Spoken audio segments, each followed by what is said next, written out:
j'ai pas d'exoplanète préférée. Je les aime toutes égales. On peut pas en avoir une préférée, là. Oui, on en a plus que 5000.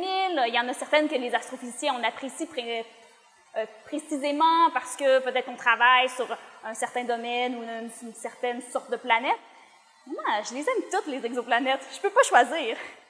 Je ne sais pas si j'ai une exoplanète préférée, là. Il y en a beaucoup qui sont super intéressantes, mais la toute première avec laquelle j'ai travaillé, c'est une planète qui s'appelle Beta Pictoris b.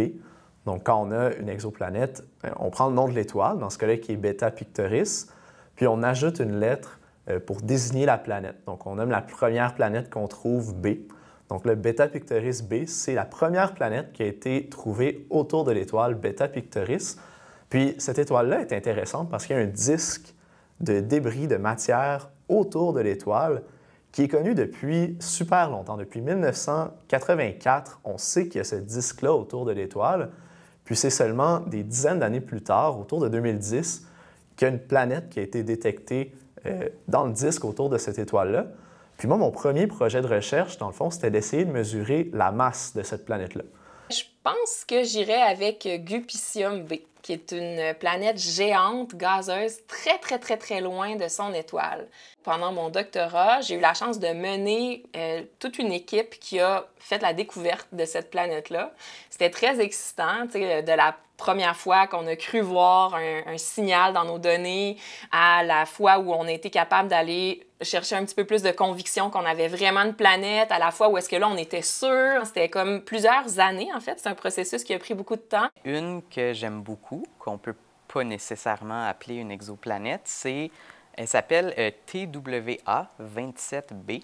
Et ça, en fait, on ne sait pas trop comment l'appeler parce que c'est un objet qui a quelques fois la masse de Jupiter, donc qui est un peu plus lourd que Jupiter dans notre système solaire, mais qui est en orbite pas autour d'une étoile, mais autour d'une naine brune. Les naines brunes, c'est entre les planètes et les étoiles. C'est des objets qui ont peut-être 20 ou 40 ou 50 fois la masse de Jupiter. Et donc, dans ce cas-ci, à peu près une vingtaine de fois la masse de Jupiter. Donc là, on a un objet qui est comme tout juste assez lourd pour être une naine brune. Puis en orbite autour de cet objet-là, on a un objet qui est tout juste assez léger pour être une exoplanète. J'ai le goût de vous parler de WA52b, qui est la planète que j'étudie. WA52b, c'est une géante gazeuse. C'est une Jupiter chaude, donc c'est une planète qui a la même taille que Jupiter dans notre système solaire.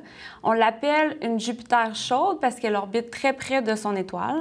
Donc, elle fait le tour de son étoile en moins de 2 jours. C'est sûr qu'on l'étudie parce qu'on veut mieux comprendre comment ces planètes-là ont été formées. Le système TRAPPIST, c'est un système super intéressant. C'est une étoile, une naine rouge, avec plusieurs planètes en orbite qui transitent tous devant leur étoile. Et ce qui est intéressant avec ces planètes-là, c'est qu'il y en a qui sont dans la zone habitable de leur étoile. Alors, elles reçoivent à peu près autant de lumière de leur étoile que la Terre reçoit du Soleil. Disons, c'est un petit peu différent là parce que c'est une naine rouge, c'est une étoile très froide. Alors, la lumière qu'elle émet, c'est comme de l'infrarouge. Alors, nous autres, on pourrait presque même pas voir cette étoile, mais il reste qu'il y a de la lumière infrarouge qui frappe les planètes et qui pourrait les garder au chaud. Alors, en principe, elles pourraient avoir de l'eau liquide à la surface. C'est pas clair qu'elles ont vraiment de l'eau. On ne le sait pas encore. On n'a aucune preuve astronomique pour nous dire que ces planètes-là ont vraiment de l'eau.